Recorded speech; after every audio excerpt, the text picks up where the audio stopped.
was now being quiet in her class, and none of the other teachers took advantage of the information. Welcome or welcome back to my channel.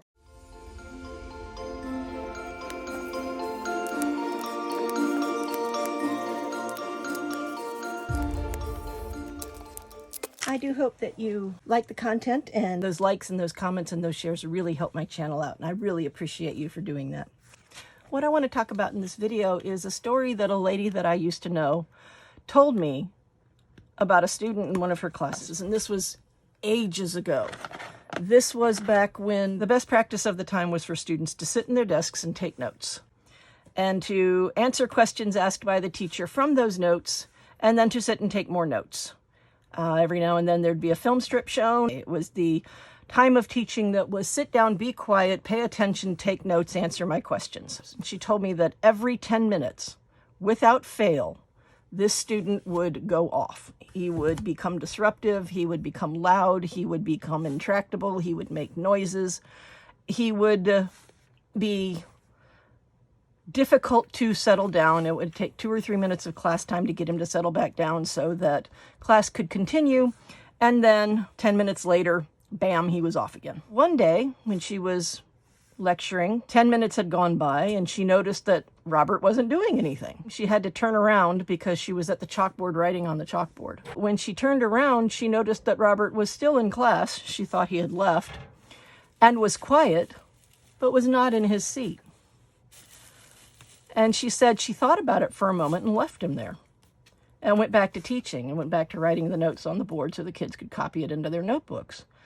And then again, 10 minutes later, like clockwork, her Robert sensor went off. He was still quiet. And she turned around and looked, and he was quiet. He was sitting there. He was taking notes. But again, he was not in his seat. He was in another seat. So third seat of the day. She thought about it for a while, and she said she cleared out the entire back row. And she told Robert that he could sit in any seat that he wanted to. He could move as much as he wanted to, but he had to be in one of those 4 seats in the back row. And it didn't matter which one. As long as he was in one of those 4 seats, he was fine. And she said that she had no problems out of him, but she did notice that about every 10 minutes, he got up and moved. He got up, he picked up his stuff, he moved to a new seat, he sat down, and he went back to work. And she had 0 problems from this kid from that day forward. But she said the thing that disheartened her the most about it was that she told the rest of the teachers exactly what she had done and exactly why Robert was now being quiet in her class. And none of the other teachers took advantage of the information. All of the other teachers were still of the my way or the highway. You sit where you're told, you do as I say, and if you can't handle that, I will take disciplinary actions. And all these other teachers had to do was give him a second seat. Just give him another place to sit. Now, this was long before all of the neurodivergent studies and all the information on ADHD and autism and all these other things were happening. But she was so disheartened because she had fixed the problem. She knew what the solution was. She told the other teachers, and all of them ignored her.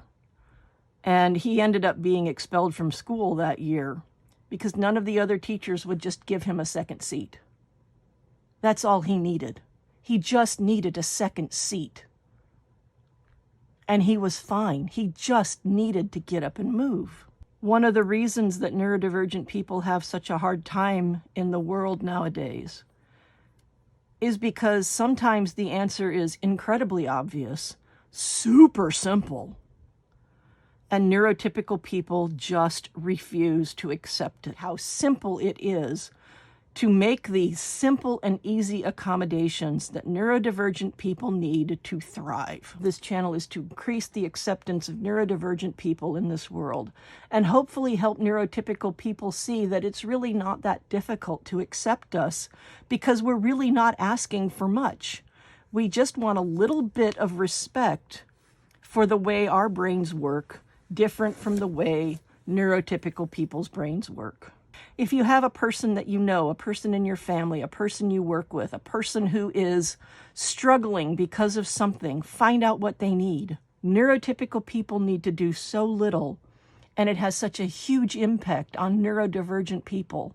and our ability to feel accepted and feel welcome and feel that our contributions are actually appreciated, are actually recognized, are actually understood. So simple, so easy. That's all you need to do. And if somebody else tells you what you need to do to help a neurodivergent person, don't ignore them. Don't be like Robert's other teachers. Don't end up getting Robert expelled. Let that person be who they are with the simple accommodations that they need. And this world will be a much better place. Because quite frankly, we neurodivergents, we're awesome. We neurodivergents are amazing. We have a lot to offer, and we have given a lot to this world. And we could give so much more if you would just accept us for who we are and help us with the small things that we need in order to thrive. You know, you're the one who stuffed your head underneath my arm. You stuffed your head underneath my arm, and then you complained that your head was underneath my arm. You are so weird. Yes, you are so weird. But I love you very much, and I'm going to keep you anyway. Yes, my little bootsy pootsy baby bear. Yes, you are. This was Vlogmas Day 7. I will see you tomorrow.